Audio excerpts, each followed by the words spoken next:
आज हम लोग क्लास 11th का टॉपिक स्टार्ट करेंगे। क्लास 11th का पहला टॉपिक है सेट थ्योरी। बेसिक मैथमेटिक्स हमने यहाँ पे लिख रखा है टॉपिक में। बेसिक मैथमेटिक्स के अंदर ही हम लोग सेट थ्योरी पढ़ेंगे। कुछ इनइक्वालिटी नया टॉपिक होगा class 11th point of view से।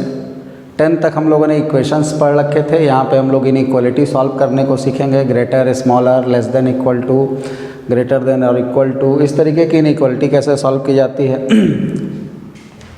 इसके बाद इसमें कुछ और भी पॉइंट्स इस बेसिक मैथमेटिक्स में हम लोग डिस्कस करेंगे जो मैथमेटिक्स के 11th के आगे के पोर्शंस को पढ़ने के लिए काफ़ी यूज़फुल होगा, जो टूल्स का काम करेगा।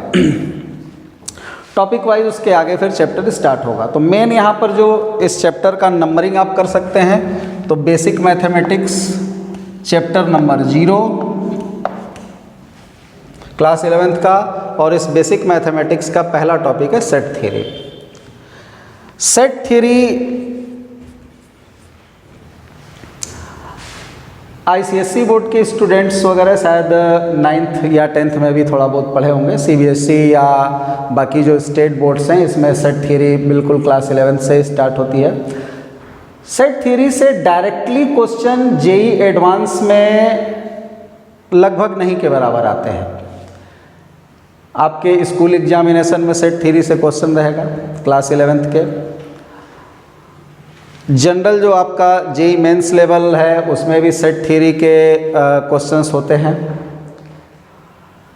इसका यूज़ बहुत सारे चैप्टर्स में हम लोग करते हैं। जैसे आगे अभी हम लोग सेट थ्योरी के बाद क्लास 12th में रिलेशन नाम का एक चैप्टर पढ़ेंगे, वहाँ पर भी सेट थ्योरी का यूज़ करेंगे। क्लास 12th में ही प्रोबेबिलिटी आएगी। प्रोबेबिलिटी हम लोग आजकल क्लास 6-7 से पढ़ते आ रहे हैं। थोड़ी बहुत प्रोबेबिलिटी स्टार्ट हो जाती है, बेसिक प्रोबेबिलिटीज़। तो प्रोबेबिलिटी एक बहुत ही बढ़िया इंटरेस्टिंग चैप्टर है, क्लास 12th में होगा। जेई एडवांस, जेई मेन और board examination point of view से काफ़ी इंपॉर्टेंट टॉपिक होता है। वहाँ पर भी थोड़ी बहुत सेट थ्योरी की ज़रूरत पड़ती है, यूज़ होता है।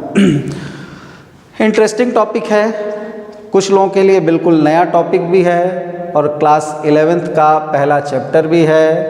तो इसको हम लोग ध्यान से समझने की कोशिश करेंगे, सीखने की कोशिश करेंगे।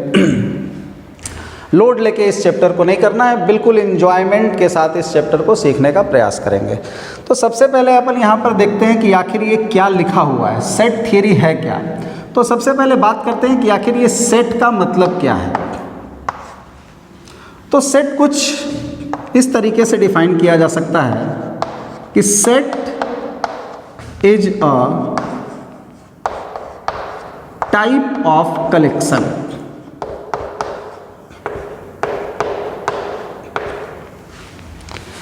सेट एक टाइप का कलेक्शन है। कलेक्शन जैसे हम लोग करते हैं, चीज़ों को इकट्ठा करते हैं, ऐसे ही सेट का मतलब भी क्या हुआ, कलेक्शन हुआ। हमने यहाँ पर यह नहीं लिखा कि सेट इज ए कलेक्शन, हमने लिखा set is a type of collection, एक पर्टिकुलर टाइप का कलेक्शन। किस टाइप का कलेक्शन, तो set is a type of collection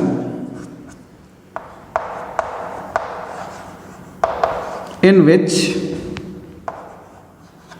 we collect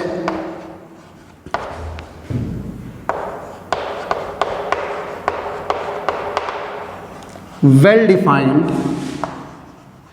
and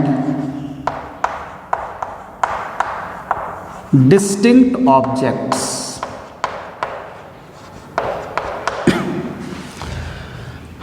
दो नाम यहां पर मिले, एक वेल डिफाइंड और एक वर्ड मिला डिस्टिंक्ट। तो सेट की डिफिनीशन एक बार देखिए, यहां पे क्या लिखी हुई है। Set is a type of collection in which we collect well defined and distinct object. या ये बोल सकते हैं कि set is a collection of, ऐसे भी लिख सकते हैं, set is collection of well defined and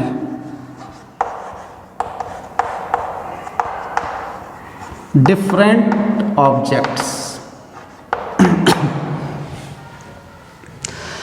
तो सेट क्या है, सेट एक तरह का कलेक्शन है। किसका कलेक्शन है, वेल डिफाइंड और डिस्टिंक्ट टाइप्स के ऑब्जेक्ट्स का कलेक्शन है।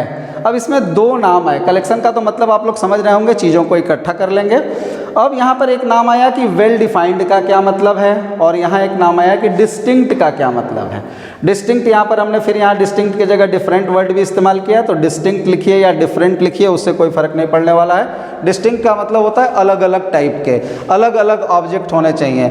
डिस्टिंक्ट या डिफरेंट का मतलब ये हुआ कि मतलब उस कलेक्शन में एक ही ऑब्जेक्ट को कई बार नहीं लिखना है, एक ऑब्जेक्ट एक ही बार लिखा जाएगा। जैसे हम लोग इलाहाबाद लिखते हैं, इलाहाबाद की स्पेलिंग देखें, पटना की स्पेलिंग देखें, वाराणसी की स्पेलिंग देखें, तो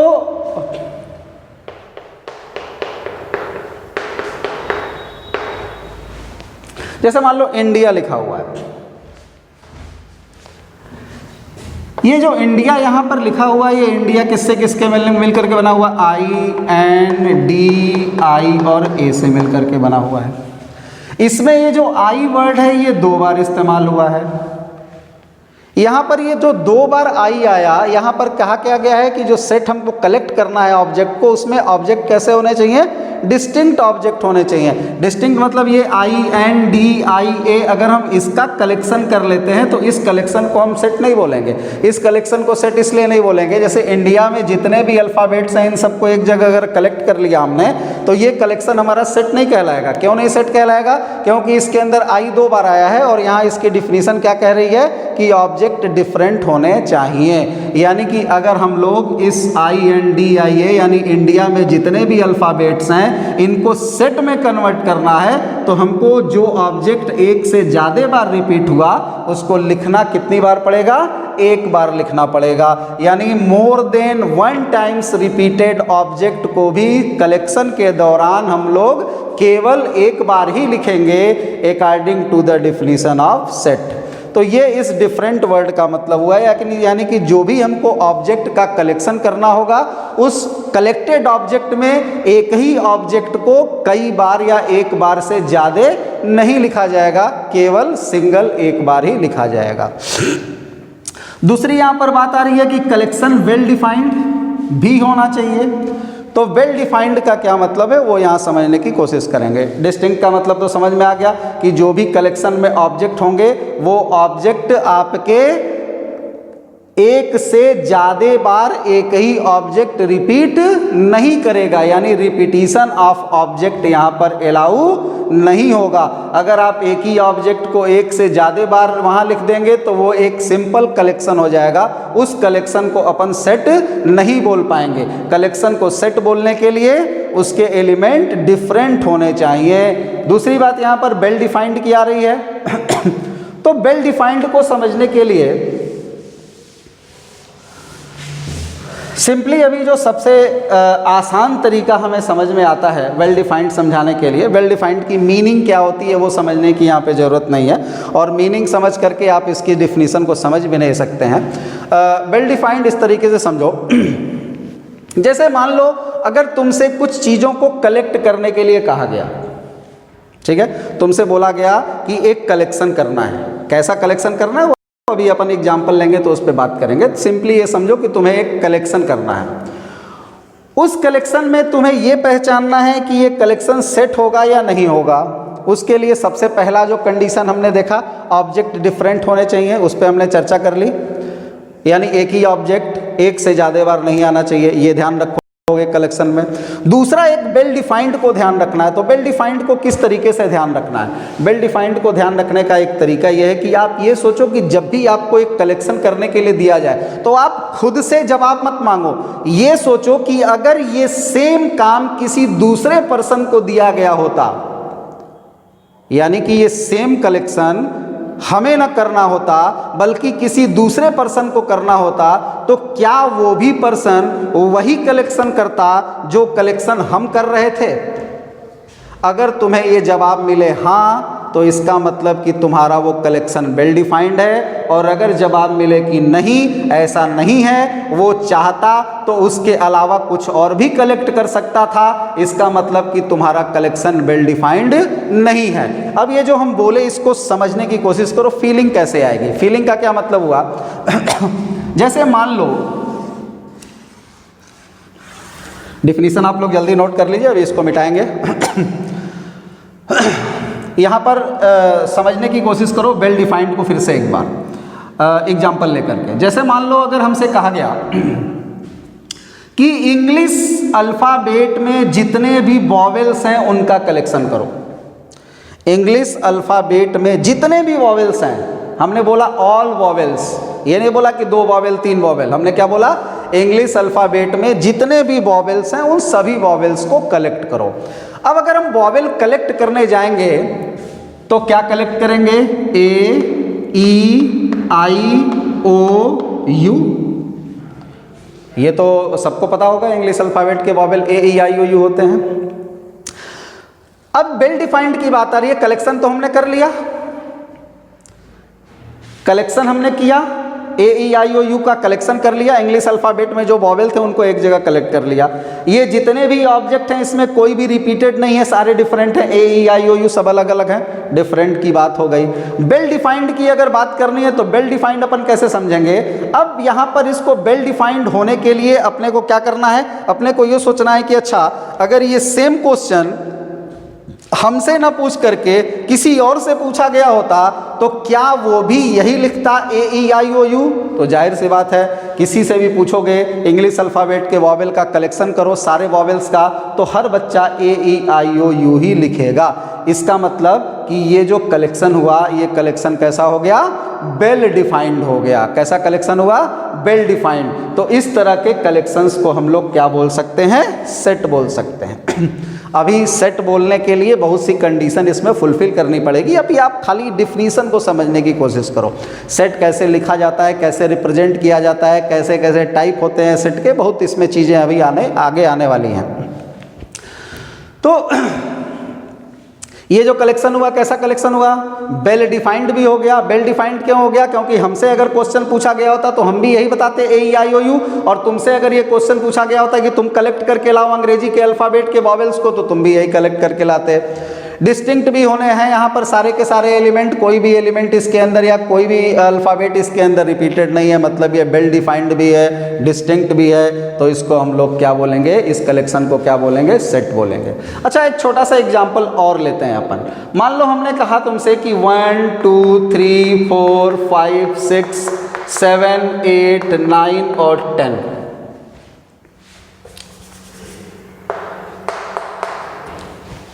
यानी फर्स्ट 10 नेचुरल नंबर्स लिखे हुए हैं 1 से लेके 10 तक।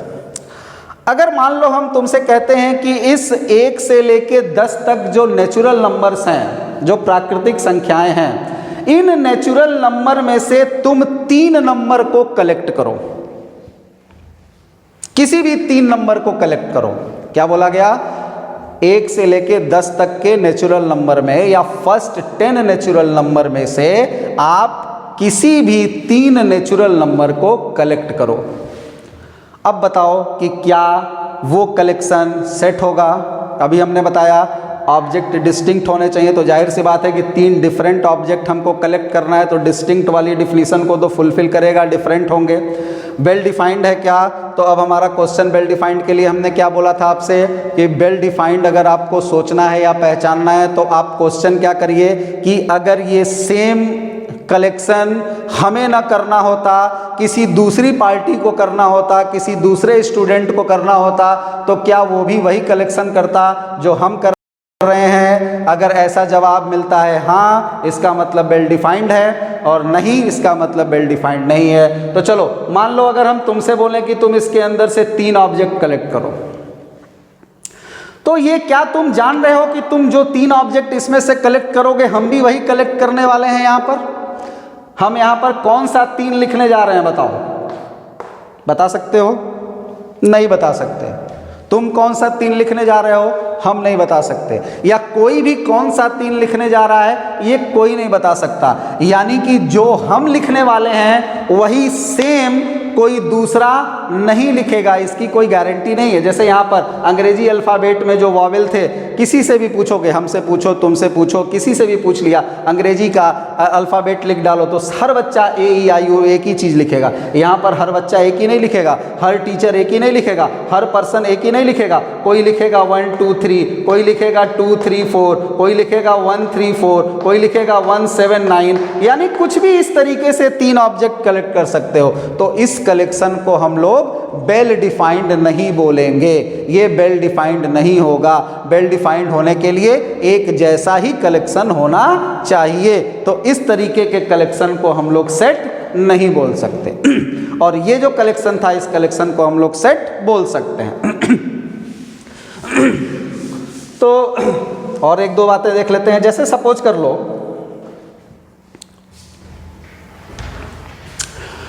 बोला गया कि ये बताओ कि एक मैथमेटिक्स का कोई चैप्टर है, क्लास 11th का ही, जैसे एनसीईआरटी होगी तुम लोगों के पास, एनसीईआरटी का ही सेट वाला ही चैप्टर उठा के देख लो।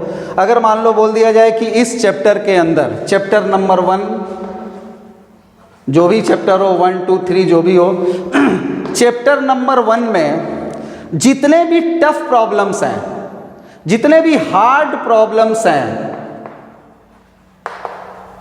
उनका कलेक्शन कर लो। जितने भी हार्ड प्रॉब्लम्स हैं चैप्टर नंबर 1 में, उनका कलेक्शन कर लो। क्या ये कलेक्शन सेट होगा? सोचो, नहीं होगा। क्यों नहीं होगा? क्योंकि यहाँ हमें क्या कलेक्ट करना है? चैप्टर 1 के हार्ड क्वेश्चंस। अब कौन सा क्वेश्चन किसको हार्ड लगेगा और कौन सा क्वेश्चन किसको इजी लगेगा, ये यहाँ पर कहना पॉसिबल नहीं है। इसका मतलब कि ये जो कलेक्शन यहाँ पर हुआ, ये कलेक्शन वेल डिफाइंड कलेक्शन नहीं माना जाएगा, क्योंकि हर स्टूडेंट अलग अलग क्वेश्चन हार्ड बोल सकता है। अगर बोला जाए कि चैप्टर 1 में जितने भी क्वेश्चंस हैं सबका कलेक्शन कर जाओ, एनसीईआरटी की क्लास 11th की मैथमेटिक्स के बुक के पहले चैप्टर में जितने भी क्वेश्चंस हैं उन सभी क्वेश्चन का कलेक्शन करना है, तो ये कलेक्शन वेल डिफाइंड कलेक्शन होगा। क्यों वेल डिफाइंड कलेक्शन होगा? क्योंकि एनसीईआरटी के पहले चैप्टर में हर बच्चे की बुक में उतने ही क्वेश्चन होंगे, कलेक्शन टोटल का करना है, तो वो सारा का सारा हर बच्चा क्वेश्चन लिख लेगा। जैसे बोला जाए, फिल्म वगैरह तुम लोग देखते होगे, अगर बोला जाए कि शाहरुख खान, आजकल शाहरुख खान वगैरह की फिल्म, सलमान खान की, और भी आजकल बहुत से हीरो आ गए हैं, पिक्चर वगैरह आप लोग देखते होंगे। तो तुमसे अगर पूछा जाए कि ये बताओ कि शाहरुख खान की अगर 5 बेस्ट मूवीज़ का कलेक्शन करना है, शाहरुख खान की 5 बेस्ट मूवीज़ का कलेक्शन करना है, बोलो क्या ये सेट होगा? बेस्ट मूवीज़, ये ज़रूरी नहीं है कि तुम्हें जो बेस्ट मूवी लगती हो वो हमें भी बेस्ट लगती हो या किसी और को भी बेस्ट लगती हो, ये यहाँ पर कह पाना संभव नहीं होगा। इसलिए ये कलेक्शन भी वेल डिफाइंड नहीं होगा। अगर बोल दिया जाए कि शाहरुख खान ने आज तक जितनी भी मूवी बनाई अपने लाइफ में उन सबका कलेक्शन कर जाओ, तो ये कलेक्शन क्या होगा? वेल डिफाइंड होगा। हर बच्चा सारी की सारी मूवीज़ कलेक्ट कर लेगा। ऐसे ही किसी राइटर की बुक की अगर बात करें, बोल दिया जाए कि एक राइटर है, उस राइटर की जितनी भी बेस्ट बुक्स हैं, अच्छी किताबें हैं, उनका कलेक्शन करो। अब अच्छी किताबें कौन सी हैं, खराब किताबें कौन सी हो, तो पर्सन बाय पर्सन डिपेंड करता है किसको क्या अच्छा लगता है। अब जैसे मूवी में ही किसको क्या अच्छा लगता है, किसी को कॉमेडी मूवी अच्छी लगती है, किसी को एक्शन और मारधाड़ से भरपूर फिल्में अच्छी लगती हैं, किसी को हॉरर मूवी अच्छी लगती है, किसी को क्लासिकल मूवीज़ अच्छी लगती हैं। तो वो कलेक्शन, उसकी क्वालिटी जो है वो पर्सन बाय पर्सन चेंज करती रहती है। तो वेल डिफाइंड जो वर्ड है यहाँ पर, ये पर्सन बाय पर्सन वहाँ वैरी करेगा। तो इसलिए अब यहाँ पर वैरी नहीं करेगा कि यार अंग्रेजी का जो वॉवेल है वो मेरे हिसाब से तो हमको ये ए अच्छा नहीं लगता तो अपन बी ले लेते हैं, ई अच्छा नहीं लगता सी ले लेते हैं, आई अच्छा नहीं लगता अपने को तो क्यू अच्छा लगता है, अपने को ओ नहीं अच्छा लगता अपने को तो एन अच्छा लगता है, अपने को यू नहीं अच्छा लगता है अपने को जेड अच्छा लगता है, तो अपने को जो अच्छा लगता है वो लिख लेते हैं। तो वो यहाँ पर पॉसिबल नहीं है। आपके अच्छे लगने या खराब लगने से ये वॉवेल अंग्रेजी का नहीं बदलने वाला कि मेरे को तो ए नहीं पसंद है, तो उससे यहाँ पर कोई फर्क नहीं पड़ने वाला। वो तो यही आएगा, आपको ए अच्छा लगता हो ना अच्छा लगता हो, लिखने आता हो ना लिखने आता हो, उससे फर्क नहीं पड़ने वाला। लेकिन यहाँ पर आपके टेस्ट के हिसाब से चीज़ें बदल रही हैं, और टेस्ट जो होता है वो पर्सन बाय पर्सन वेरी करता है। इसलिए टेस्ट की जब बात आ जाएगी तो वो कलेक्शन वेल डिफाइंड कलेक्शन नहीं माना जाएगा। तो इस तरीके से वेल डिफाइंड हम लोग समझने की कोशिश करेंगे। तो वेल डिफाइंड का समझने का मीनिंग आपको क्लियर हो गया होगा कि वेल डिफाइंड आप कैसे समझोगे। डिस्टिंक्ट का मतलब तो आप समझ गए, डिफरेंट, यानी कि इसके अंदर कोई भी अल्फ़ाबेट या नंबर या ऑब्जेक्ट जो होता है वो रिपीट नहीं होना चाहिए, यानी एक ही ऑब्जेक्ट को एक से ज़्यादा बार नहीं लिखना है। तो ऐसे जो कलेक्शन होंगे, इन्हीं कलेक्शन को अपन क्या बोलते हैं, सेट थ्योरी बोलते हैं। अब जो दूसरी बात आती है सेट थ्योरी की डिफिनीशन के बाद, सेट थ्योरी में आप लोग क्वेश्चन में एनसीईआरटी की बुक से सेट के क्वेश्चंस भी करते रहिएगा। जैसे अभी हमने जो बताया, अगर आपके पास बुक है तो आप बुक खोल करके बैठें, वीडियो लेक्चर देखते हुए बुक भी खोल करके देखिए। और बुक में आपके जो पहला क्वेश्चन होगा फर्स्ट एक्सरसाइज का, वो मे बी कि यही क्वेश्चन होगा। कुछ आपके पास वर्ड्स लिखे होंगे 1 2 3 करके, और पूछा गया होगा कि बताओ इसमें कौन सा सेट है और कौन सा सेट नहीं है। तो पहले वाले क्वेश्चन में 4-5 पॉइंट्स के क्वेश्चंस होंगे 1 2 3 4 रोमन में करके, आप उनको एक बार जल्दी जल्दी पढ़ के देख लीजिए कि कौन सा सेट होना चाहिए और कौन सा सेट नहीं होना चाहिए। डिस्टिंक्ट एलिमेंट होना चाहिए और वेल डिफाइंड होना चाहिए। वेल डिफाइंड के लिए हमने बता दिया, क्वेश्चन पढ़ते समय ये ध्यान रखना कि तुम ये देखना कि जो ये क्वेश्चन है अगर ये किसी और से पूछा जाता तो क्या वो भी वही जवाब देता जो हम देने वाले हैं। अगर जवाब में हाँ मिला यानी कि वो कलेक्शन सेट होगा, और जवाब में ना मिला तो वो कलेक्शन सेट नहीं होगा। साथ ही साथ डिस्टिंक्ट भी होना चाहिए। अब हम लोग बात करते हैं सेट को लिखा कैसे जाता है, रिप्रेजेंट कैसे किया जाता है, वो अपन अभी बाद में बात करेंगे। अभी पहले सेट को लिखते कैसे हैं। Method to write set. Set को लिखा कैसे जाता है, यानी इस कलेक्शन को लिखते कैसे हैं। तो देखो, set is written in curly bracket. Curly bracket जानते हो, ये वाला ब्रैकेट। सेट को इस ब्रैकेट में लिखा जाता है। एंड इट्स ऑब्जेक्ट्स, ऑब्जेक्ट्स मतलब जो नंबर इसके अंदर होंगे, इस कलेक्शन में जो नंबर होंगे, and its objects are separated by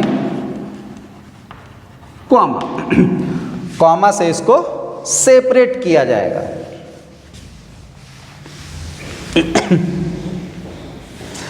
जैसे अभी हम लोग बात कर रहे थे collection of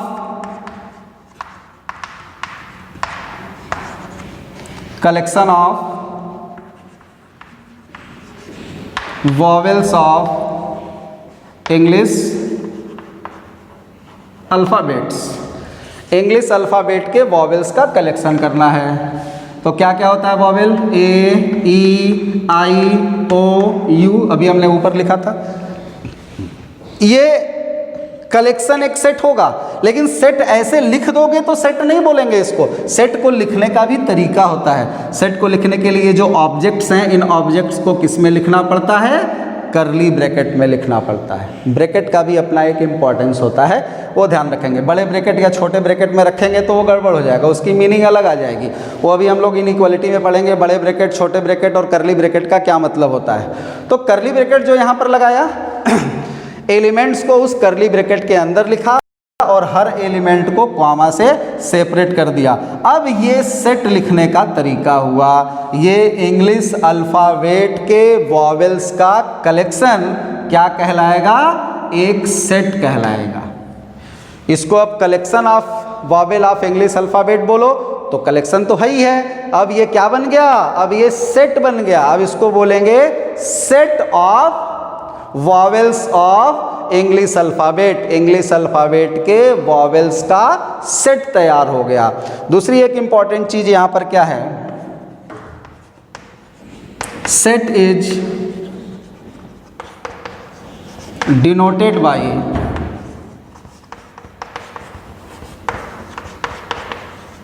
capital letter of English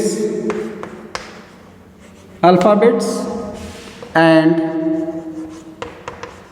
it's elements. Element का क्या मतलब है, एलिमेंट का मतलब है या ऑब्जेक्ट का क्या मतलब है, ऑब्जेक्ट या एलिमेंट का मतलब हुआ इस सेट के अंदर जो मौजूद है। ये सेट एक तरह का कलेक्शन यानी एक तरह की फैमिली हो गई। जैसे हमारी एक फैमिली है उस फैमिली के हम क्या हैं, एक एलिमेंट हैं। ऐसे ही यहाँ पर ये क्या हो गई, एक फैमिली हो गई, एक सेट हो गया। सेट एक तरह की फैमिली होती है और जो इसके अंदर ऑब्जेक्ट हैं, जो इसके अंदर लिखा हुआ है, ये इस फैमिली के मेंबर हो गए या इस फैमिली के एलिमेंट हो गए या इस फैमिली के ऑब्जेक्ट हो गए।